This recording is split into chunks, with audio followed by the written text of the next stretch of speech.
How to stop anxiety from ruining your social life. Chances are, if you're dealing with anxiety, the panic attacks, the physical symptoms, you might have become agoraphobic. At least I was. I stopped leaving my house. I stopped going to events. My house became my comfort zone. And so when I started getting back to the recovery journey, I began going back to these social events. But I wasn't the same Shaan that I used to be. I wasn't this carefree, fun, outgoing Shaan, at least not in the beginning. A lot of people get stuck in this process of the recovery journey because they try to go back to living and they're just not able to enjoy themselves. And so in this video, I want to talk about how to regain your social life, especially if you're dealing with anxiety.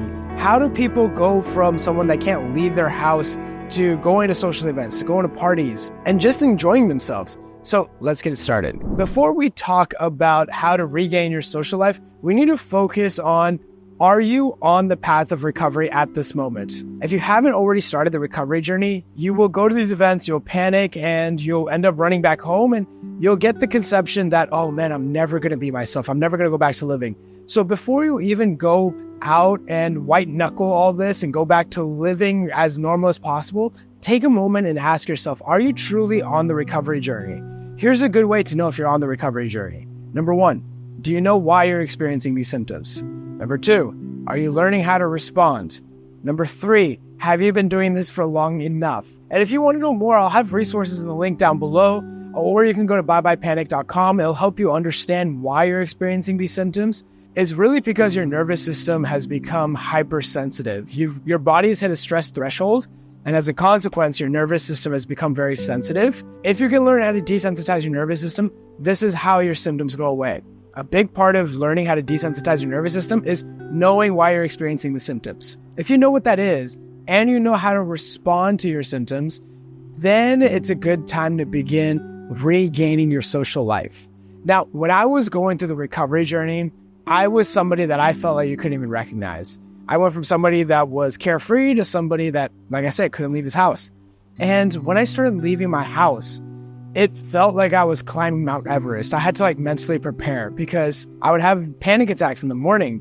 I would have all these really intense symptoms. I felt like my nerves were fried in the morning. I would be going out to work, and then slowly I'd start going out to events.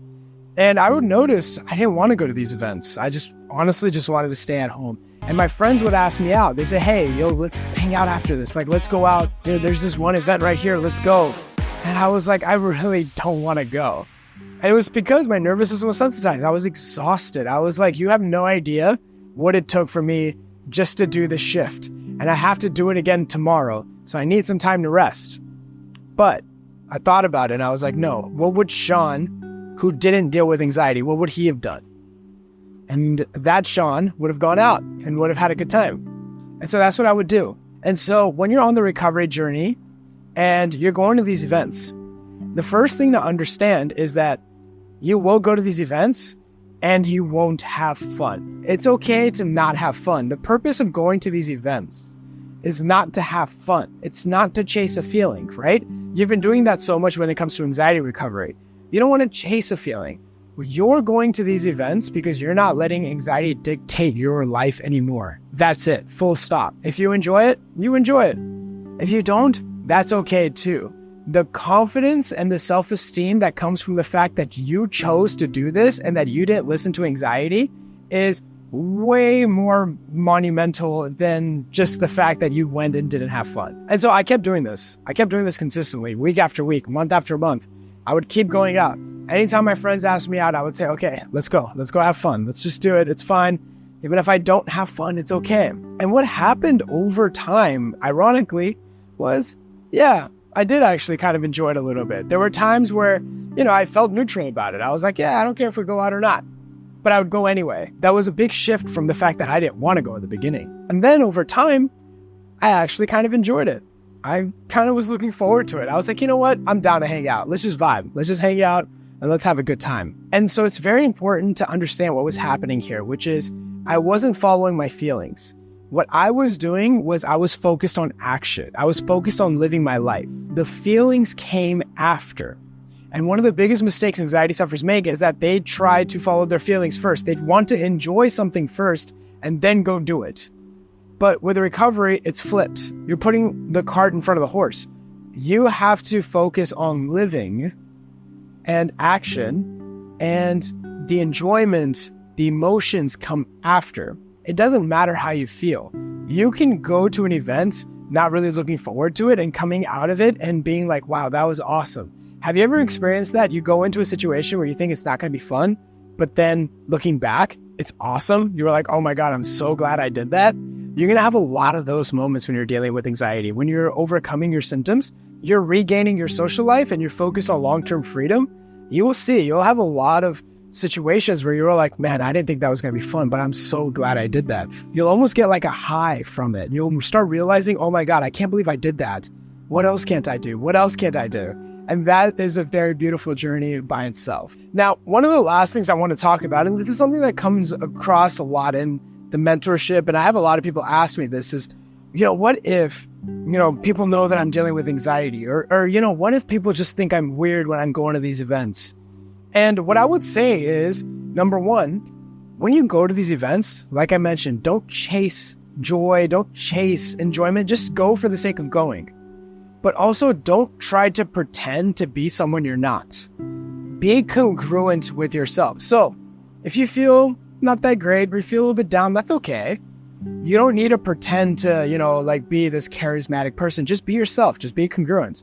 Be nice, be polite, ask people questions and engage with people, but don't be somebody that you're not. Just be yourself. If people even know that you're anxious, or people think that, you might be a little bit weird or you're a little bit quiet, who cares?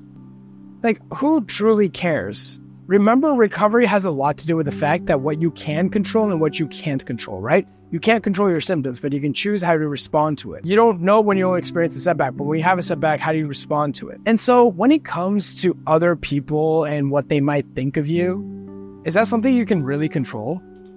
I mean, sure, if you're, kind of a jerk to them, then yeah, they naturally won't like you.